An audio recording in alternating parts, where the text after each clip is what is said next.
गासिखौ रन्जन दैमारियाबो गगोन नायबाय थाल' नोंसोर टाइम थारिख आं होनो हायालै जायखिजाया रायलायबाय आरो नोंसोर मा सानदों बिनि डाबल गुन मावगोन आङो नायबाय था फैलायबाय नोंथांमोननि गेजेरावहाय मोनसे फिसा भिडिअ लानानै आरोना नोंथांमोना बे भिडिअखौ मोजाङै नायलां आरो बुजिनो नाजा ना नोंथांमोननि गोसोआव मा बेरखाङो बे भिडिअखौ नायनायनि गेजेरजों हाग्रामा महिलारि सारा फिन सरकाराव फैनाय लोगो लोगोनो माखासे बाथ्राफोरखौ फोरमायनानै होगासिनो दङ माबादि मावलांगोन आरो बिटिआर एकर्डनि गेजेरजों जानाय माखासे मोननाय बेफोर गासैखौ मावफुंलांगोन बेजोंनो लोगोसे एकर्ड खालामनायनि उनावबो जेन बारग' एनजिअफ्रा जोबथेसालियाव थानांदों बिसोरखौ बरनगासिनो नोंथांमोना नुगासिनो दङ आरो रन्जन दैमारिनि सायावबो दिनै आरोबाव माखासे बाथ्रा बुंबावदों आरो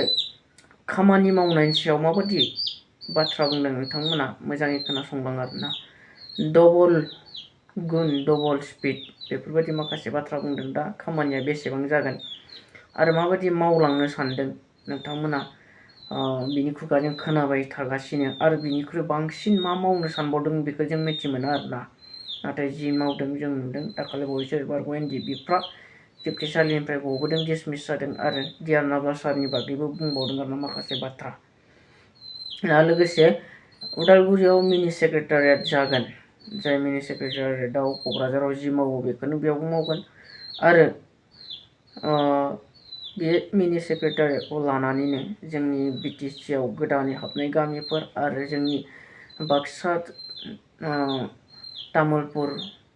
ना बेफोरबायदि ओनसोलनिया गोजानाव क'क्राझाराव थाङालासिनो जोंनि बे खाथियावनो उदालगुरियावनो खामानिफोरखौ मावनो हासिगोन आरोना सेक्रेटारियेटनि खामानिफोरखौहाय नोंथांमोना बे भिडिअखौ नायलांग्रो मा बुंदों हाग्रामा सारा गासिखौ रन्जन दैमारियाबो गगोन नायबाय थाल' नोंसोर टाइम थारिख आं होनो हायालै जायखिजाया रायलायबाय आरो नोंसोर मा सानदों बिनि डाबल गुन मावगोन आङो नायबाय था आं बबेबा शब्दखौ बारा बुजिनो रोङा ना मा होनदों जिरायगोनब्रा मानो जिराया जानो मिनि सेक्रेटारि जाबाय बेहाय जों मानो जिराया जानो जागोन जिरायगोन एसेमब्लि खुंगोन आगोलनिफ्रायनो सिन्था खालामबोबाय थानाय मिनि सेक्रेटारियेट एबार मिनि सेक्रेटारियेट जाखांनायनि उनाव उदालगुरि जिल्ला बा तामुलपुर बा बाक्सानि मानसिफ्रा क'क्राझाराव थांनानै एफाग्राबमानि खस्थ' खालामनायनि खुनु प्रयजन गैला 18 मास बा 2 बोसोर आरो नेबावनांगोन बेनि उनाव गासिबो क'क्राझाराव जे खामानिखौ मावोमोन एखे उदालगुरियावनो मावनो हासिगोन बेयो जोंनि थाखाय मोजां दिन होननानै जोङो बुंनो हायो दिनैनि दिनखौ आरो बेजों लोगोसे उदालगुरि टाउनाव मोनसे रेलवे क्रसिं दंमोन बेखौ दिनै चिफ मिनिस्टार बिथाङा फाउन्डेसन खालामबाय बेबो बिराद मोजां खामानि जाबाय बहुद बोसोरनिफ्राय नागिरबोबाय थादोंमोन हायाखैमोन जायखिजाया लाखि जोङो जोंनि सरकारनि दिनाव बे खामानिखौ जोङो मावनानै होनो हाबाय मा खामानि मिनि सेक्रेटारियेट माने एखे नामासो मिनि खिन्थु फुल फ्लेजेड गासिबो एखे फेसिलिटि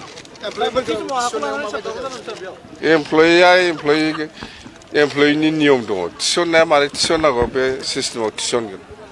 दे जेबो नङा साख्रिखौ बोरै मोनो बे नियमजोंनो मोनगोन इन्टारभिउ होगोन ग्रेड 3 ग्रेड 4 बेफोरथ' बिटिसिनि आन्दारावनो जाखायो नालाय बियो समस्या जाया जोङो इन्टारभिउ होनानै सोगोन बास मोनगोन 2 लाखआ जोङो दाखालि 10 फेब्रुवारियाव जोङो आराम्भ खालामबाय फेब्रुवारिनि गेजेरावनो फोजोबनांगौ इलेक्सननि आगोल सिएम साराबो डिक्लेयार खालामदों बेखौ जोङो इलेक्सननि उनाव खालामहैनोसै दे अबे आं जेबो मिथिया जेबो हयथ' माबाफोर जालायदोंमोनब्ला हयथ' रायलायलायनानै समाधान जाबाय बेखायनो दिनै जोङो बे खुन्थियाखौ गायसननो हादों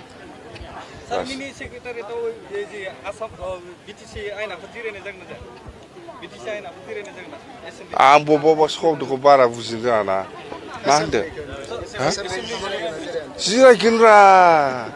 मानो जिराया जानो जागोन मिनि सेक्रेटारि जाबाय बेहाय जों मानो जिराया जानो जागोन जिरायगोन एसेमब्लि खुंगोन एखे सार नोंथाङा मोनसे बुस्थुखौ